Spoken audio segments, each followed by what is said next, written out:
Hey guys, welcome back to my channel. In this video, if you saw the title already, you know that it's going to be half the Super Bowl and half of the culture shocks in Portugal that kind of deal with like sports and lifestyle in general.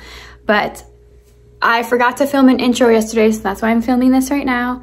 And we're going to start off with making a little bit of some Super Bowl food, and then we'll go into who we think will win the Super Bowl. And then you'll find out who won if you don't know already. And then we'll go into the culture shocks.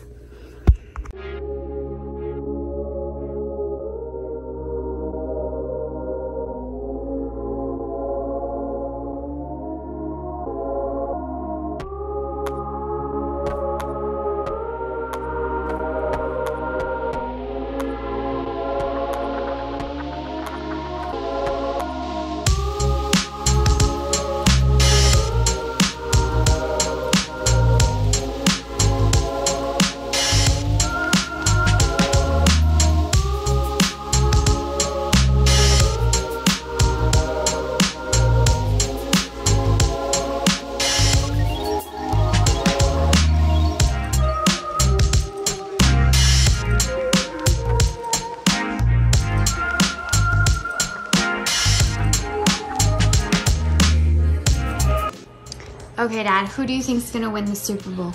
49ers! Woo! Mom, who do you think? I go with the 49ers. And I go with the 49ers as well. Okay, so we're gonna ask Bella who's gonna win the Super Bowl. And I'm gonna have one hand represent the 49ers and the other hand represents the Chiefs. And whichever one she goes to first is who she picks. Bella, stay. Stay. She knows stay. Stay. Okay. 49ers, Chiefs. Which one? She picks Chiefs. Okay, hey guys, it's the next day and I forgot to film the reactions to who won the Super Bowl. It did go into overtime. They were tied 19-19, went into overtime. And then I kept falling asleep a little bit, to be honest. But eventually the Kansas City Chiefs won the Super Bowl. Bummer, I was going for the 49ers, so the only one who got it right was Bella. The commercials were pretty good. They're nothing too crazy. Nothing I could like really remember and say like, oh, that one was hilarious. I don't think I remember any of them being that great, but I can't remember any of them being that bad either, so. You can see that. And then I know if you're curious on the halftime show, what my opinion is on the halftime show with Usher, and then he brought out other people like Ludacris, Alicia Keys, and some other ones that I actually didn't know at all.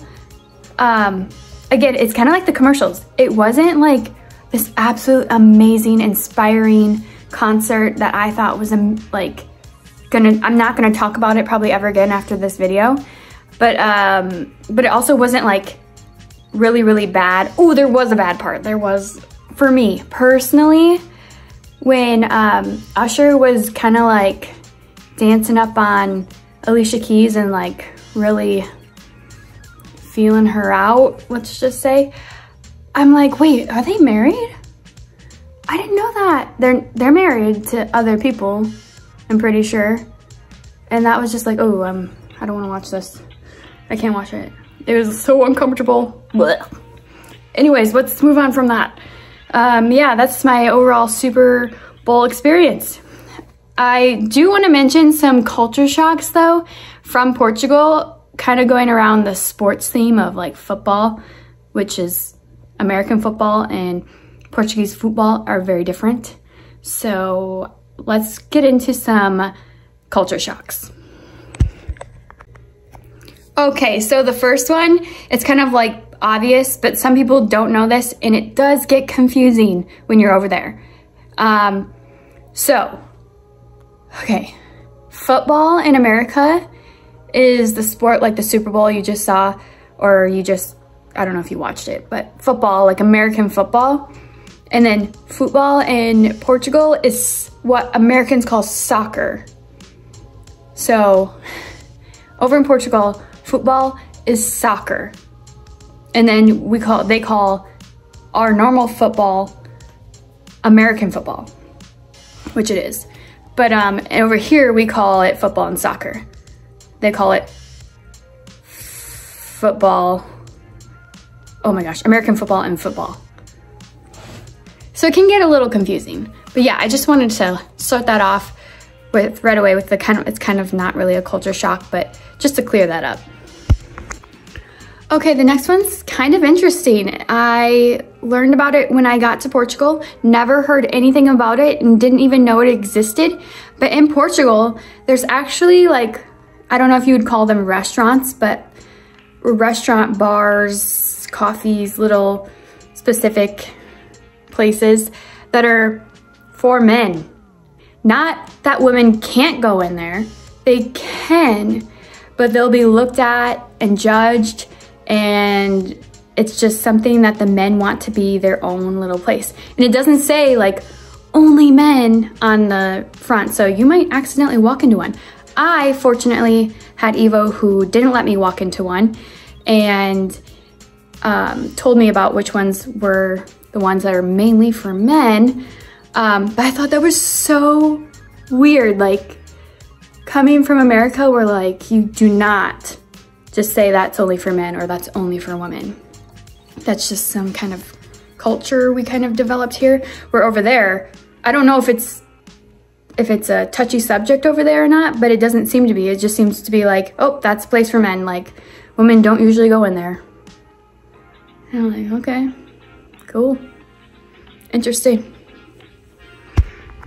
Okay, this one is actually like a not shocked about the culture, like something that's similar over here than it is over in Portugal as well. And it has to deal with football and American football. But Portuguese people, mainly men, get very, very, very passionate about football, which is soccer. And over here, there's men who get very, very, very passionate about American football. And that's not shocking. But I do have to say the intensity of their passion in Portugal for football, soccer, is, I think, more intense than what I've experienced here in America. Like the emotions, either whether they're like super excited and happy and celebrating emotions because their team won or did something good,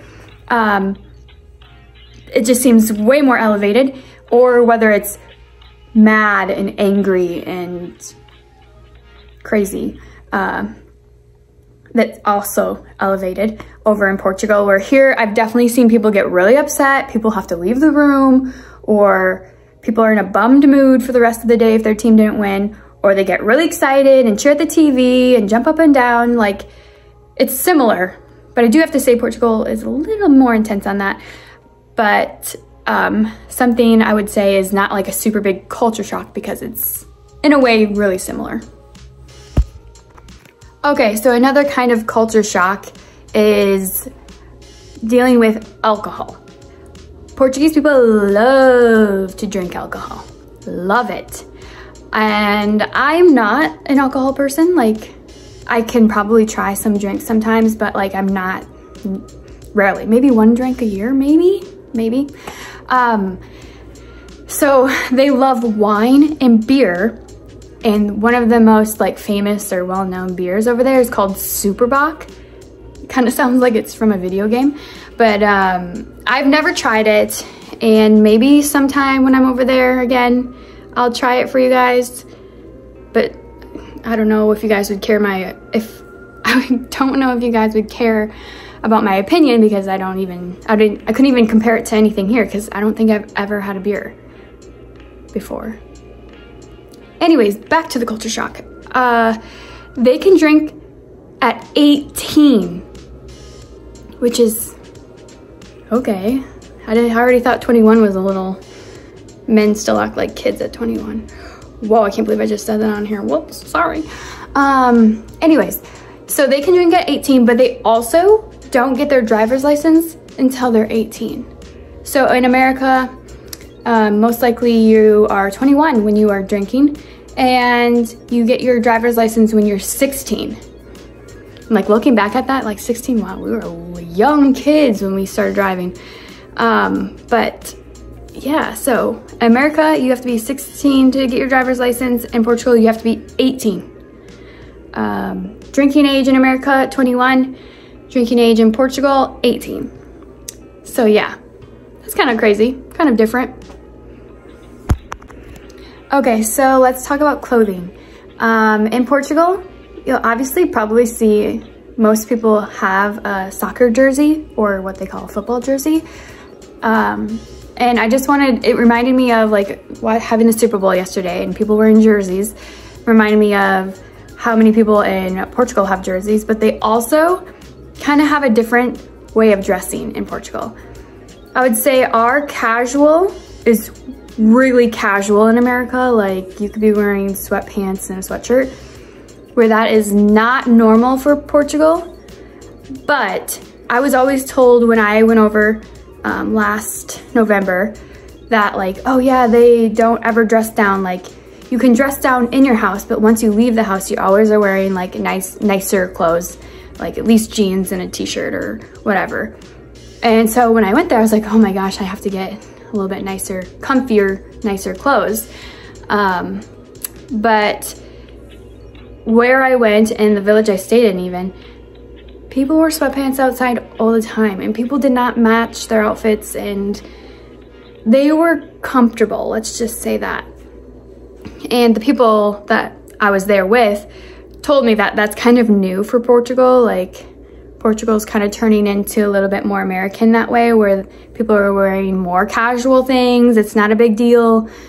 Like sweatpants and yoga pants and sweatshirts, all that stuff is becoming more common in Portugal. But it used to be like you definitely dressed more nice to go out of the house. And if you stayed in the house, it didn't really matter. Okay, so that's all the culture shocks I have for this video. I hope you guys enjoyed them. And if you guys have any other sport culture shocks, put them in the comments. I'd love to like hear about them. And I will see you guys in the next video.